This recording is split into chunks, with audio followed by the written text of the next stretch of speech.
Good morning, church. This is the first Sunday of Lent. Lent comes every year in our church calendar. We know it's necessary, like a flu vaccination. And we know it's good for us, like broccoli or kale. But it's 4 weeks of denial. It's 4 weeks of waiting for Jesus to die and then the resurrection. So if Lent is necessary for Easter to be joyful, if Lent is necessary for the resurrection celebration, it's still something that doesn't come naturally. And I'm not sure we know what Lent is or what we're doing. Try to explain Lent to your non-Christian friends. It's hard to do because we don't really understand it ourselves. We practice Lent without asking why we're doing what we're doing or even what we're doing. We do it because we've always done it. Now, how do we do Lent? We think about cutting out chocolate. We think about laying off the red meat. We think about laying off the carbonated beverages or maybe beer to declare ourselves ready for the resurrection. To an outsider, it looks like maybe we're on some kind of a special religious diet. And maybe it's not our fault that we don't understand our behavior during Lent or we don't understand the focus of the season. The season is inspired by the time Jesus spent in the wilderness being tempted by the devil. And Jesus himself doesn't explain what he's doing or why he's there. Year after year, on the first Sunday of Lent, we talk about Jesus in our minds, listening to the Bible account, wandering off into the wilderness once again, like he did every year. If this is a spiritual retreat, it's not something that our church would sponsor for us. It's not a typical retreat. So let's set the scene. God's people have been waiting for the Messiah, for a king. There's been rumors about a birth in Bethlehem several years ago. They've not seen any evidence. Nothing's changed. The world hasn't changed. And then one day on the banks of the Jordan River, Jesus shows up from nowhere to be baptized by John. And John had been preaching, the kingdom of heaven is at hand. The day of the Lord is coming. The Lamb of God is here. So Jesus arrives, he's baptized by John, and it feels like some kind of a coronation celebration.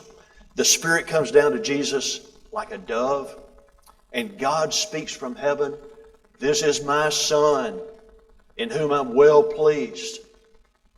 I love him." It's good stuff. So this is the kind of positive event you can build on. Now it's time to call a press conference. It's time to have a reception. It's time to tell the people that the long-awaited hope, the Messiah, he's here. But Jesus doesn't ask for any of these things. He comes from out of nowhere, and then he goes into nowhere. Now we know that other Bible leaders like Moses and Elijah have also taken retreats. They've taken sabbaticals. They spent time with God to prepare themselves for the rest of their mission on earth. Jesus doesn't go into the wilderness for a retreat to spend time alone with God. Spending time alone with God is not the primary reason he goes into the wilderness. Jesus had just heard God at his baptism. He heard God loud and clear when God said, "This is my Son. I love my Son, and I'm well pleased with him." Jesus comes to the wilderness to hear from divine enemy number one, the devil. And this is not the kind of spiritual retreat we want to be on. It's not the kind of spiritual retreat that this church would sponsor for any of us. It's a spirit-inflicted dark night of the soul.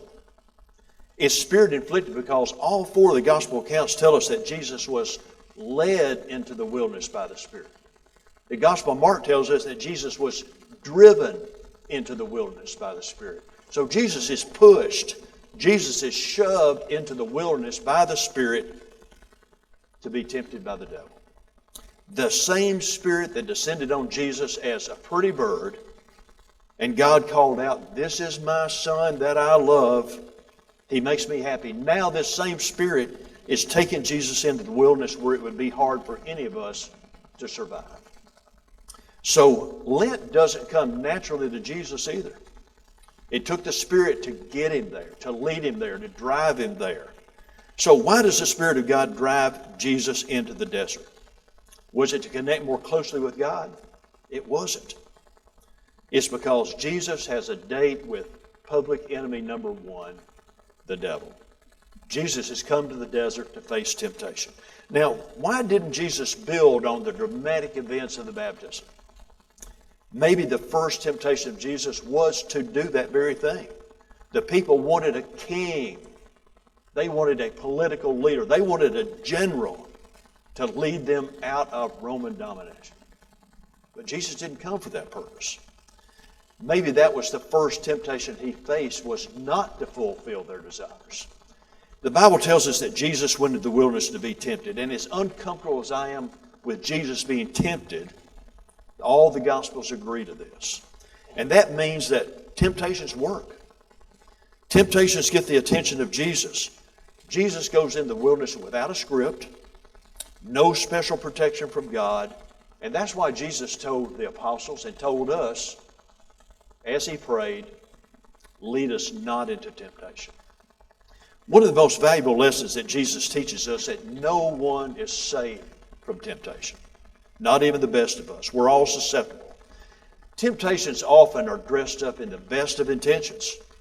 And the temptations that are presented to Jesus in the wilderness are worthy of the Son of God. These temptations actually appeal to the goodness of God, the power of God. And to be sure, the devil doesn't come to Jesus in red spandex, holding a pitchfork with a platter of fruit in his hand. He doesn't wear a name tag or announce himself. For Jesus and all of us, the voice of the devil sometimes sounds like the voice of good. Take care of yourself. Save the world. Prove your faith. These things don't sound so bad. In fact, they sound like a good basis for a graduation address or the title of a self-help book. But when we talk about temptation, we usually describe an irresistible urge to do something we know is wrong from the get-go. The kind of stuff we'd rather stay in Las Vegas. The kind of temptation that really looks like a temptation. Too much alcohol, flirting, cheating on an expense account. The kind of stuff we know is wrong, but we still do it. We're still tempted. We celebrate Lent, but we all wrestle with some obvious forms of self-destruction. And the goal of Lent is to help us to recognize these things, to recognize temptations, whether they're subtle or whether they're obtuse. The other tools of temptations, the devil, is that they don't look like temptations. The temptations that are most dangerous are the ones that sound like good. They sound like they're coming from God. Jesus had every good Christian characteristic. He had character, integrity, faith, and morals, and yet he is tempted. So the antidote to temptation is not just spiritual strength, good morals, good character, faith. In fact, at the very moment we think we're strong, we're faithful, we have good intentions, we have good morals, we have integrity, we have character, we have faith, the very time we think we have those things, we are likely to be tempted. It's just a matter of time. Our temptations, honestly, will probably not be in a bar or at a hotel or a strip club. Our temptations will come on the road paved with good intentions. When we're led by what we think is our own wisdom, when we're called to make shortcuts to see good done, we'll find ourselves susceptible to temptation. And the only vaccination to temptation is obedience. When Jesus was tempted, he didn't say, well, if I do this, this will happen, but if I do this, this will happen. Jesus didn't weigh the pros and cons. Jesus obeyed. Jesus made the choice to submit and obey God, to do the right thing. When Jesus was hungry, he said, life is more than eating. When Jesus was shown all the riches of the world, the mall, the shopping centers, the banks, Jesus said, worship God and nothing else. Jesus in the wilderness, hungry and alone, not looking like a king. This is no coronation celebration, but Jesus is the real thing. Maybe this is dress rehearsal for the rest of the mission of Jesus. And these temptations will not be the last temptations Jesus faces. Peter told Jesus when Jesus said, listen, you guys, we're going to Jerusalem. I'm going to be betrayed. I'm going to be arrested. I'm going to be punished. I'm going to be put on trial. I'm going to be killed. And Peter said, Jesus, these things don't have to happen. You're the Son of God. You can do something else. Jesus recognized this temptation, and he said, no, this is why I came. When Jesus was on the cross, the people said, if you're really the Son of God, come down here and be our king. Jesus did not accept that temptation. It's obedience that delivers Jesus. And it's obedience that will deliver us from temptation. We all have been, we may be in, or will be in our own wilderness. And maybe you're in the wilderness now. And maybe it was in the emergency room, waiting room. Maybe it was in a hotel. Maybe it was in the parking lot when you lost your job. The wilderness comes in many shapes and many forms. And how do you know if you're in the wilderness? When you look around on what you would count on to save you, and you can't find anything. Food, power, special protection. You're there in the wilderness. We don't want to travel in the wilderness. We spend time and money. We tithe and we come to church to stay out of the wilderness. But sooner or later, all of us will take our own wilderness exam. We're on our own trip to the desert, and that's when we'll find out who we are and whose we are.